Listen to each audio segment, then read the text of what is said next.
Hello everyone, good morning. Today now I am going to explain you remaining part of the chapter 13 sound. Sound produced by human. Speak loudly or while sing a song or a buzz like a bee. अगर हम तेज़ी से बोलते हैं या कुछ बीज sound निकालते हैं तो गले पे अगर हमारा थ्रोट के ऊपर हम हाथ रखेंगे तो हम क्या वाइब्रेशन फील करेंगे, वहाँ पे वाइब्रेशन हो रहा है, ये आप करके देख सकते हैं। In human the sound is produce by the voice box और लैरिंग्स। ह्यूमन में साउंड लैरिंग्स से प्रोड्यूस होता है। Put your finger on the throat and find the hard bump that seems to move when you swallow. जब तुम कुछ भी निगलते हो गले में तो आप देखते हैं कि यहाँ पे गले के अंदर टच करके देखोगे गले के ऊपर की तरफ तो आपको कुछ हिलता हुआ नजर आएगा। This part of body is known as the voice box. इसको हम वॉइस बॉक्स के नाम से जानते हैं। It is the upper end of wind pipes. ये वाइंड पाइप का अपर एंड होता है। Two vocal cords are stretched across the voice box और larynx in such a way that it leave a narrow slit between them for a passage of air. यहाँ आप picture में देख सकते हो, फिगर में यहाँ टू आपको वोकल कॉर्ड्स दिख रही है जो स्ट्रेच्ड होती है यहाँ पे पूरे वॉइस बॉक्स के ऊपर इस तरह से खींची हुई रहती है, जिससे क्या होता है वहाँ पे एक छोटा सा एक स्लिट बनी होती है बीच में जो कि एयर को पास करने के लिए होती हैं। When the lungs force the air through the slit the vocal cords vibrate. जब लंग्स से फोर्सली जो एयर बाहर की तरफ जाती है या अंदर की तरफ जाती है तो यहाँ पे वोकल कॉर्ड में वाइब्रेशन होता है, प्रोड्यूसिंग साउंड्स। बाहर जब निकालते हैं एयर को इस तरह से तब muscles attached to the voice cords can make the cords tight और लूज। जो मसल्स होती है वॉइस कॉर्ड्स की वो इसको टाइट या लूज बनाती है, लेकिन जब टाइट या लूज होता है तो हमारी वॉइस में डिफरेंट आ जाता है। When the voice cords are tight and thin the type of quality of voice is different from the when they are loose. जब लूज होती है उससे ये डिफरेंट वॉइस निकालती हैं, यानी कि आवाज़ में अंतर आ जाता है। अगर टाइटली होगी तो आवाज़ एकदम तीखी निकलेगी एंड जब ऐसी होगी तो थोड़ा लूज होगी तो थोड़ी अलग टाइप की आवाज़ निकलेगी। यहाँ पे हम एक एक्टिविटी करेंगे वोकल कॉर्ड किस तरह से फंक्शन करता है। तो यहाँ पे आपके फिगर में देख सकते हैं कि यहाँ पे दो रबर की स्ट्रिप ली गई है सेम साइज की और दूसरों को एक दूसरे के ऊपर उसको रख दिया गया है। फिर इनको स्ट्रेच करते हुए टाइटली पकड़ के उनके बीच में एयर को इसके बीच की गैप से इस तरह से एयर को पास किया गया है। तो स्ट्रेच रबर स्ट्रिप से क्या होता है, एक साउंड प्रोड्यूस होता है। यहाँ वाइब्रेशन होगा, साउंड प्रोड्यूस होता है। इस तरह से आप यहाँ पेपर की भी ले सकते हैं। इस तरह से पेपर की बना के बीच में थोड़ी सी यहाँ स्लिट रख के छोटा सा या कटा हुआ या कुछ भी पीस होना चाहिए इस तरह से। फिर आप इस तरह से यहाँ पकड़ के अपनी दोनों उंगली में पकड़ के इस तरह से एयर पास करोगे तो यहाँ पे भी सिमिलरली इसी तरह से साउंड निकलेगा, आवाज़ निकलेगी, वाइब्रेशन होगा, आवाज़ निकलेगी। अब यहाँ पे sound needs a medium to propagation. Sound को प्रोपेगेट होने के लिए मीडियम की ज़रूरत होती है, बिना मीडियम के साउंड प्रोड्यूस नहीं हो सकता है। When you call up your friends who standing at a distance, your friend is able to hear voice. दूर खड़ा है तो भी वो आराम से वॉइस को सुन सकता है। तो कैसे, हाउ, किस तरह से वो वॉइस को सुन सकता है। तो यहाँ पे हम एक्टिविटी करेंगे। यहाँ पे एक टम्बलर, मेटल टम्बलर या ग्लास कुछ भी लिया है, ग्लास टम्बलर लिया है और उसके अंदर पानी नहीं होना चाहिए, ड्राई होना चाहिए। फिर इसके अंदर एक सेल फोन रख दिया गया है। फिर अगर उसमें रिंग करोगे आप और दूसरे फ़ोन से उसको किसी और फ़ोन से अगर आप उसको रिंग करोगे तो आपको उसकी रिंग केयरफुली सुनाई देगी। यहाँ पर आपको आसानी से रिंग सुनाई देगी मोबाइल की। अब आप क्या करेंगे, now surrounding the rim of the tumbler with your hand.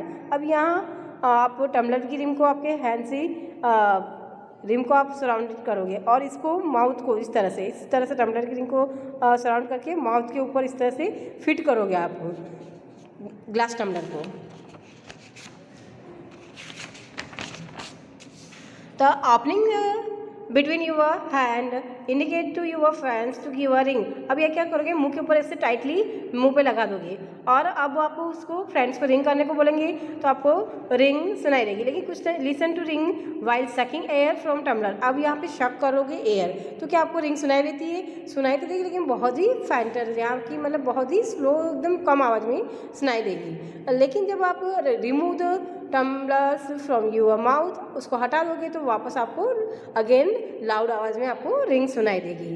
तो इसका मीनिंग क्या हुआ, यहाँ पे समझा रहे हैं, can you think of an explanation, is it possible that the decreasing amount of air in the tumbler had sometimes of the do with the decreasing loudness of the ring। यहाँ पे क्या हुआ एक्चुअली, जब आपने यहाँ पे air को कम कर दिया टम्बलर में तो रिंग की लाउडनेस भी कम हो गई है, आवाज़ कम हो गई है। Indeed, if you had been able to suck all the air in the tumbler, अगर टम्बलर से सारी एयर को अगर आप शक कर सकते हो तो you will not listen any sound, यहाँ पे आपको कोई साउंड सुनाई नहीं देगा। Actually sound need medium to travel when air has been removed completely from the vessel, it is said that there is vacuum in the vessel. तो यहाँ पे क्या होगा, जब सारी एयर को शक कर दिया गया है वेसल से तो यहाँ पे वैक्यूम बन गया, और वैक्यूम में कभी भी साउंड ट्रैवल नहीं करता है, क्योंकि साउंड ट्रैवल करने के लिए किसी न किसी मीडियम की ज़रूरत होती है। The sound can not travel through the vacuum. अब यहाँ does sound travel in liquid, क्या लिक्विड में साउंड ट्रैवल करता है? तो यहाँ की अनदर एक्टिविटी है, हम इसको करेंगे। यहाँ पे पूरा एक बकेट में पानी ले लिया गया है, फिर अपने हाथ में एक बेल ली है, बेल इस तरह से पानी के अंदर डालो, उसको टच नहीं होनी चाहिए बेल किसी भी वॉल के ऊपर यहाँ पे। फिर आप क्या करोगे, इस बेल को अंदर ले जाके इसको बजाओगे, थोड़ा साउंड प्रोड्यूस करोगे। तो आपको बेल की आवाज़ सुनने के लिए आप इसकी सरफेस के ऊपर अपना सिर लेके जाओगे और सरफेस से पानी में टच, हल्का सा सरफेस भी टच करना है, अपने कान में पानी नहीं जाए, ध्यान रख के। फिर इसको बेल को बजाओगे तो आपको वहाँ पे साउंड सुना ही देगा। यानी क्या हुआ कि साउंड किसमें, वाटर में भी ट्रैवल करता है, इसका मीनिंग ये हुआ। फिर आप एक दूसरी एक्टिविटी, क्या सिर्फ वाटर में ही ट्रैवल करता है, इसके अलावा क्या सॉलिड थिंग्स में भी साउंड ट्रैवल करता है? इसके लिए एक अनदर एक्टिविटी करेंगे हम, जिस एक्टिविटी में क्या करना है, एक रॉड लेनी सी लंबी सी, आपको पिक्चर में दिखाई गई, मेटेलिक स्केल ले सकते हो आप, कोई भी अपना लंबा सा स्केल लिया और इसको क्या करो, होल्ड करो, इसको वन एंड को होल्ड करके अपने ईयर के पास में लेके जाओ इस तरह से। फिर दूसरे फ्रेंड को बोलो कि दूसरे एंड से उसको टक टक करे या कुछ ऐसे इस तरह से उसको जेंटली स्क्रैच करे या टक टक करे या थोड़ा स्क्रैच करे, तो आपको क्या ही है, आपको उसका साउंड सुनाई देगा। इसका मीनिंग क्या हुआ, सॉलिड के अंदर भी ऑलवेज साउंड ट्रैवल करता है।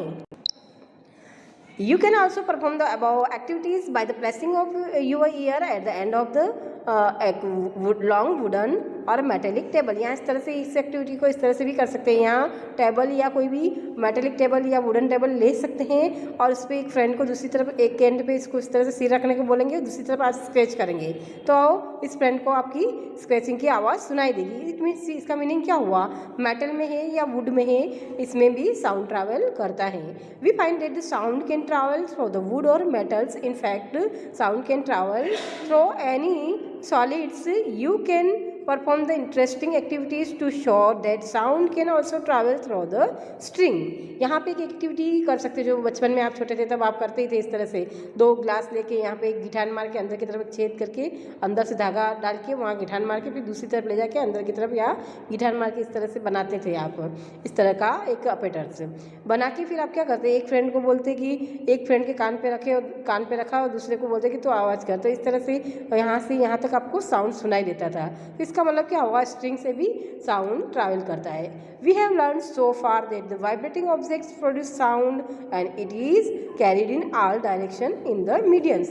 These mediums could be the gas, liquid और a solid. How do we hear it? तो ये मीडियम गैस हो सकता है, सॉलिड हो सकता है, लिक्विड हो सकता है, किसी भी कोई भी हो तो उसमें साउंड ट्रैवल करता है। यहाँ पे हमने समझा है।